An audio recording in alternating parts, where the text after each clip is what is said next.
Di sebuah danau, orang-orang tengah menjalankan aktivitasnya seperti biasa. Di sana ada seorang ayah yang mencoba menghibur anaknya dengan melakukan beberapa atraksi renang di danau itu. Ia pun cukup sukses membuat anaknya tertawa gembira. Namun tak lama setelah itu, sang ayah tidak lagi nampak di permukaan, yang kemudian diikuti dengan air danau yang seketika berubah warna menjadi merah darah. Sangat tragis, ternyata pria malang itu telah dimangsa oleh siluman danau. Kemudian datanglah seorang pendeta yang mengaku sebagai pembasmi siluman. Sebut saja Boy. Dengan ritual-ritual yang Boy lakukan, ia berhasil membunuh seekor ikan pari raksasa, di mana ia mengeklaim bahwa makhluk itulah yang selama ini menjadi monster danau. Warga pun dibuat sangat senang karena kini merasa telah aman. Tak lama setelah itu, datanglah seorang pemuda bernama Jiang. Jiang mengatakan bahwa ikan pari itu bukanlah siluman danau. Sedangkan siluman danau yang asli kini masih berkeliaran bebas di dasar danau. Boy yang merasa diremehkan sebagai pembasmi siluman tak terima dan malah menuduh Jiang yang hanya bocah ingusan tak tahu apa-apa. Kemudian Jiang malah diikat agar tidak banyak bicara. Semua orang yang merasa sekarang keadaan sudah aman melakukan selebrasi dengan berenang-renang ria di danau itu.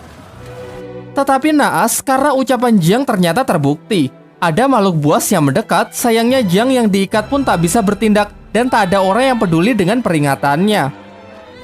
Alhasil korban pun bertambah, sementara sisanya yang sangat ketakutan berusaha kembali ke darat. Namun ternyata darat juga bukan tempat yang aman karena siluman itu bisa menjulurkan lidahnya untuk menarik mangsa. Cara terakhir yang bisa Jiang lakukan adalah menyuruh semua orang agar tidak panik dan tetap di tempatnya. Terbukti hal ini cukup efektif, tetapi kemudian seorang anak mengacaukannya karena ketakutan berlari mencari ibunya.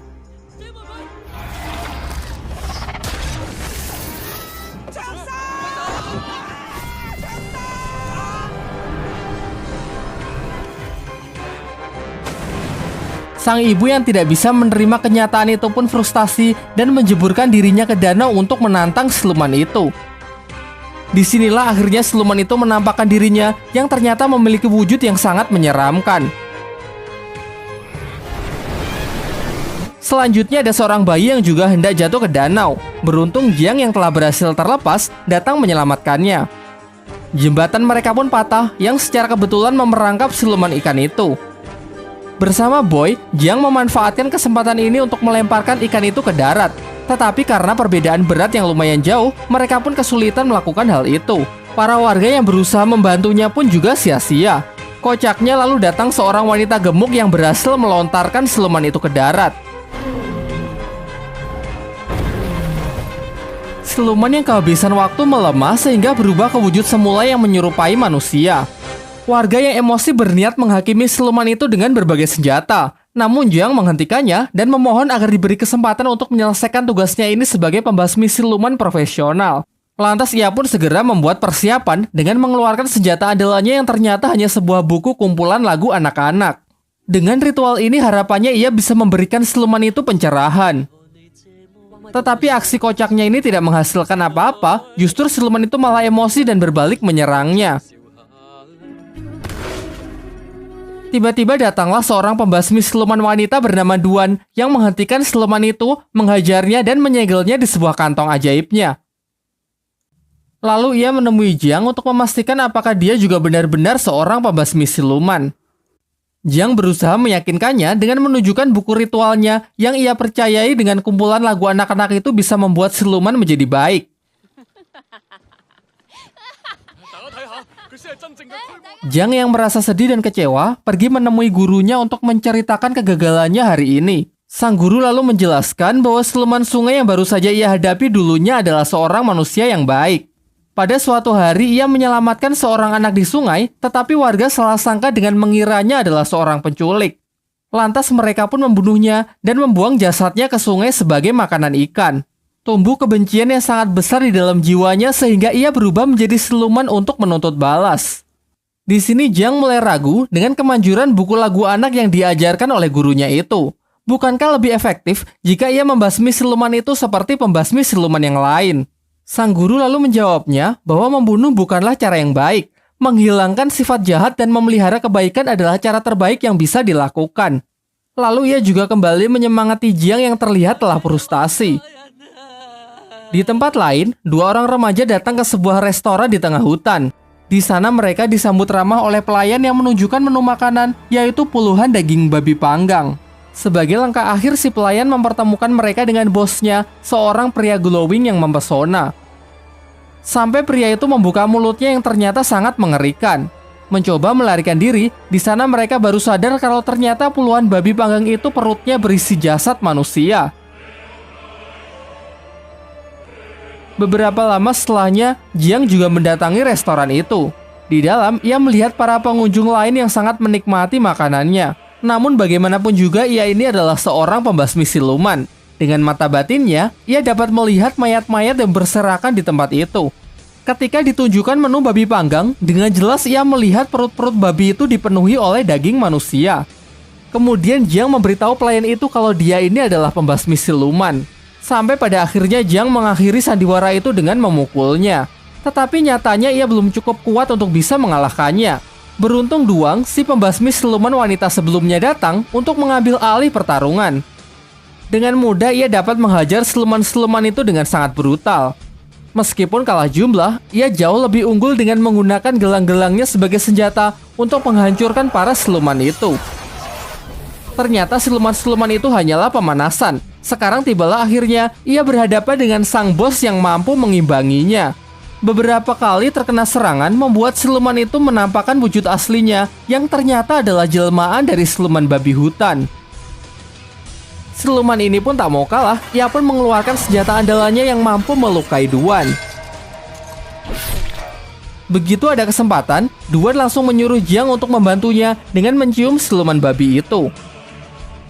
Awalnya Jiang menolak karena melihat siluman itu memiliki wajah yang sangat mengerikan. Sampai secara tak sengaja ia melakukannya yang membuat siluman babi itu tersedot di dalam dirinya. Duan kemudian menciumnya sehingga siluman ini kini beralih di tubuh Duan. Terakhir ia memasukkan siluman itu ke kantong ajaibnya. Namun sayangnya siluman itu sangat kuat sehingga kantong andalannya itu pun hancur dibuatnya. Melihat situasi yang semakin mengkhawatirkan, mereka pun kabur meninggalkan tempat itu yang runtuh. Tiba di sebuah sungai yang aman, Duan membuka pakaiannya dan menyuruh Jiang menekan luka di dadanya untuk menghentikan pendarahan. Jiang yang memiliki cita-cita menjadi biksu pada awalnya menolaknya. Namun karena ini mendesak, ia pun dengan terpaksa melakukannya. Namun ternyata Duan memiliki perasaan yang lebih kepada Jiang, sehingga kini ia meminta Jiang untuk menciumnya. Tak ingin khilaf, Jiang pun menolak dan segera meninggalkan tempat itu. Besoknya Jiang kembali menemui gurunya. Sang guru menceritakan mengenai kisah dari siluman babi yang dihadapi Jiang. Siluman ini dulu adalah seorang pria baik hati bernama Gong. Tetapi semasa hidupnya, ia diperlakukan diskriminatif karena memiliki wajah yang sangat jelek seperti babi. Meskipun begitu, Gong berhasil menikahi wanita yang amat ia cintai. Sayangnya sang istri malah berselingkuh dengan seorang pria tampan. Dan ketika ia mempergoki istrinya itulah, ia kemudian dibunuh menggunakan garpu tanah bermata 9. Karena kebencian yang sangat besar tumbuh di dalam jiwanya, Gong pun bangkit menjadi siluman dan bersumpah akan membunuh siapapun yang ia temui. Setelah mengetahui hal itu, Jiang meminta gurunya untuk membantu dalam mengalahkan siluman babi yang sangat kuat itu. Tetapi sang guru menolak dengan alasan masih sibuk bekerja. Ia kemudian menyarankan kepada Jiang agar meminta bantuan kepada Sun Wukong, sang kera sakti yang kini dikurung di bawah Gunung 5 Jari selama 500 tahun oleh sang Buddha Agung karena kesalahannya menentang aturan langit. Sebelum pergi, sang guru berpesan supaya Jiang berhati-hati karena Sun Wukong ini sangat sakti dan memiliki banyak akal licik. Tak lupa ia juga memberikan buku lagu anak untuk menghilangkan kebencian di dalam hati Wukong. Singkat cerita, Jiang berangkat dengan melintasi suatu hutan. Tetapi di sana ia malah terperangkap oleh sebuah jebakan. Kemudian datanglah kereta pemilik jebakan itu. Mereka adalah sekelompok orang yang mengaku dari barat yang bertugas membunuh siluman sekaligus membunuh pembasmi siluman. Di dalam kereta itu juga keluar beberapa orang lagi yang menjadi tawanan dari geng ini. Geng ini lalu menginterogasi mereka satu-satu, dan jika ada yang terbukti terdapat pembasmi siluman, maka akan segera mereka eksekusi. Jiang yang ketakutan pun mulai ragu untuk mengakui profesinya. Tetapi kemudian Duan mendekat dan mengatakan kalau mereka ini adalah suami istri yang sedang bertengkar. Jiang mencarinya ke hutan, dan secara tak sengaja ia malah terperangkap. Demi untuk membuktikan hal itu, geng tersebut meminta mereka agar melakukan hubungan suami istri. Berbeda dari Duan yang sangat bersemangat, Jiang menolak karena ia adalah seorang biksu. Akhirnya karena tak ada pilihan lain, Jiang pun nyaris bersedia. Sampai ia menemukan sebuah fakta kalau ternyata senjata yang tertancap di tangan Duan hanyalah sebuah mainan. Dari sini pun terungkap bahwa ini adalah sandiwara dari Duan yang sangat mencintai Jiang. Secara terang-terangan ia ingin menikahinya, memiliki seorang anak dan hidup bahagia. Namun dengan tegas Jiang menolak karena ia menginginkan cinta yang lebih besar, yaitu cinta dari Sang Buddha Agung. Hal ini membuat Duan patah hati, kemudian memukuli Jiang, bahkan sampai mengurungnya. Hingga mereka dikejutkan oleh kedatangan Gong si siluman babi yang ingin menghabisi mereka. Lalu Duan meminta Jiang agar turun dari kereta karena ia ingin menabrakkan kereta itu ke siluman. Kereta itu pun hancur berkeping-keping. Jiang sangat cemas melihat Duan yang sepertinya terluka parah. Jiang merasa sedih dan seakan menyesali perbuatan ia sebelumnya. Namun lagi-lagi ini adalah sandiwara Duan untuk mengetahui isi hati Jiang yang sebenarnya. Gong yang terpental ternyata tak terluka sedikit pun dan siap melancarkan serangannya lagi. Beruntung datang seorang kesatria tangguh yang memiliki kekuatan hewan buas. Ia berhasil menandingi Gong yang membuat Gong ingin melarikan diri.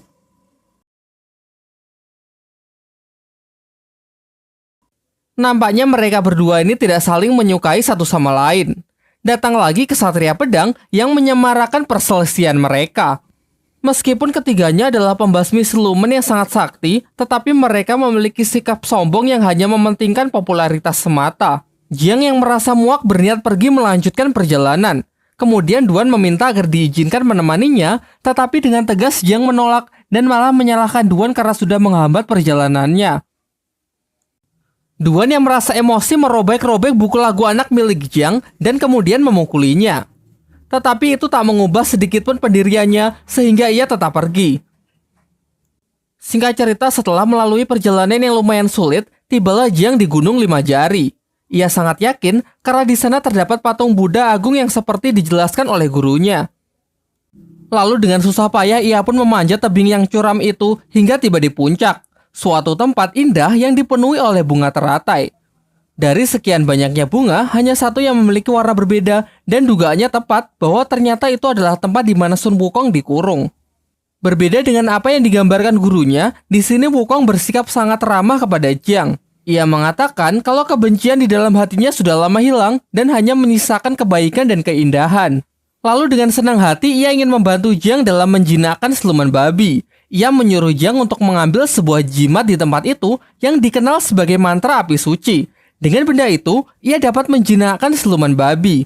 Tetapi ternyata Jiang tidak mudah untuk ditipu. Ia menyadari kalau jimat itu adalah sebuah mantra yang digunakan oleh Sang Buddha untuk menyegel Wukong. Seketika sifat Wukong pun berubah 180 derajat yang memperlihatkan sifat aslinya sebagai siluman yang sangat berbahaya. Tetapi sepertinya Wukong memiliki mental illness. Secara paksa, ia mencoba keluar dari tempat itu yang membuat dirinya terkena siksaan cambuk dari kekuatan Sang Buddha. Jiang lalu menasihatinya, jika Wukong bersedia membantunya untuk menjinakkan siluman babi, maka dengan sendirinya kebaikan akan tumbuh di dalam jiwanya sehingga suatu saat ia bisa keluar dari tempat ini. Awalnya Wukong menolak, tetapi ia berubah pikiran setelah Jiang memberinya sebuah pisang. Wukong lalu menjelaskan bahwa siluman babi ini sangat menyukai pesona wanita yang menari di bawah sinar rembulan. Dengan cara itu, ia bisa memancing siluman babi ke tempat ini. Tetapi masalahnya, di sini tak ada wanita. Sampai Duan datang yang ternyata telah mengikuti Jiang karena merasa khawatir. Ya, meskipun Jiang masih terlihat kurang senang dengan kedatangannya. Tidak punya pilihan lain, Duan yang tidak bisa menari pun diajari beberapa gerakan oleh Wukong. Singkat cerita, di bawah cahaya rembulan Duan menari sembari diiringi musik oleh Jiang. Dari sinilah akhirnya Jiang menyadari bahwa Duan tidak seburuk yang ia pikirkan dan sedikit menyesali perkataan kasarnya sebelumnya. Akhirnya siluman babi itu pun terpancing untuk datang ke tempat itu. Wukong lalu memanggilnya untuk masuk ke dalam lubang dan dengan sihirnya ia berhasil mengubah wujud siluman babi itu menjadi babi kecil yang menggemaskan. Kini dengan mudah Duan pun bisa memasukkan siluman itu ke dalam kantong ajaibnya. Setelah semua itu usai, Duan kembali mengungkapkan perasaannya kepada Jiang. Ia memberikan cincin kepada Jiang sebagai bukti perasaannya. Namun sayangnya Jiang yang masih berharap menjadi biksu bersikeras menolaknya, bahkan sampai berniat menghancurkan jarinya sendiri. Duan yang merasa sangat patah hati akhirnya pun sadar bahwa cintanya memang bertepuk sebelah tangan dan kini ia tidak akan berharap lagi. Ketika mereka akan berpisah, Wukong mengatakan bahwa sudah lama ia tidak melihat indahnya cahaya rembulan karena terhalang oleh teratai putih. Jiang yang bersimpati mencabut teratai itu, tetapi ternyata itu adalah sebuah segel yang sebenarnya. Alhasil tempat itu pun runtuh dan kini Wukong berhasil terbebas. Ia menampakkan wujud aslinya dan berniat membunuh Jiang. Jiang yang sudah terpojok lalu berdoa kepada Sang Buddha yang membuat Wukong semakin emosi. Ia menyiksanya dengan mencabuti rambut Jiang sehingga membuatnya botak. Tak lama setelah itu datanglah 3 pembasmi siluman yang sebelumnya, yaitu Kesatria Hewan Buas, Kesatria Kaki, dan Kesatria Pedang. Pada awalnya Wukong diremehkan karena perawakannya yang sangat kecil. Mencoba unjuk kebolehan Kesatria Hewan Buas maju terlebih dahulu untuk melancarkan serangannya. Tetapi dengan mudah Wukong dapat mengatasinya dan malah memakan kesatria itu hidup-hidup. Giliran Kesatria Kaki yang menyerangnya menggunakan injakan telapak kaki raksasa. Pada awalnya ia sangat sombong dan yakin dengan kakinya itu dapat mengalahkan Wukong. Namun karena tubuh Wukong yang terlalu keras, kakinya pun malah berlubang. Terakhir Kesatria Pedang membuka kotaknya yang berisi beberapa pedang kecil. Dengan mantra yang ia rapalkan, pedang itu pun berubah menjadi sangat tajam dan langsung melesat ke arah Wukong. Wukong lalu menangkap pedang itu, namun ia malah ikut terlempar ke udara. Kesatria Pedang memanfaatkan kesempatan ini untuk mengeluarkan seluruh pedangnya dan menyerangnya secara bertubi-tubi. Lagi-lagi Wukong lebih unggul dengan bisa menghindari semua serangan itu. Lalu Kesatria menyatukan seluruh pedangnya untuk melancarkan serangan pamungkasnya. Meskipun Wukong gagal menangkisnya menggunakan Toya Sakti, tetapi dengan tubuhnya yang sangat keras pedang itu pun malah hancur berkeping-keping. Kemudian Wukong mendekat dan langsung membakar para pembasmi siluman itu hingga hancur menjadi debu. Kini tersisa Jiang sendirian yang akan dihabisi oleh Wukong. Tetapi kemudian Duan datang dan langsung menantang Wukong. Sayangnya apa daya level mereka terpaut terlalu jauh. Duan menerima serangan fatal dari Wukong yang membuatnya harus meregang nyawa. Di saat-saat terakhirnya, Duan mengatakan bahwa ia benar-benar tulus mencintai Jiang. Jiang membalasnya dengan mengatakan bahwa sebenarnya ia juga sudah lama jatuh cinta kepada Duan. Terakhir, Jiang mengabulkan keinginan yang selalu diminta oleh Duan, yaitu melakukan sebuah ciuman. Di sampingnya, Jiang melihat buku lagu anak-anak miliknya yang ternyata sudah Duan perbaiki. Jiang lalu membacanya, dan seketika seluruh lukanya pun sembuh, serta ia diselimuti oleh cahaya Sang Buddha. Dengan doa yang ia panjatkan, patung Sang Buddha pun bangkit kembali.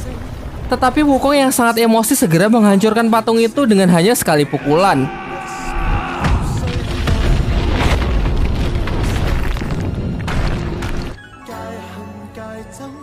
Tidak berhenti sampai di sana, di angkasa Sang Buddha Agung muncul dan menyerang Wukong dengan jurus tapak Buddhanya.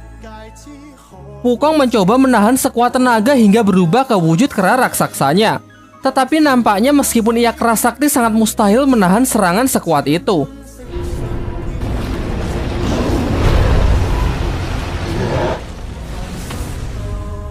Tiba-tiba scene beralih ke sebuah padang rumput yang memperlihatkan Wukong sangat trauma dengan apa yang baru saja ia alami.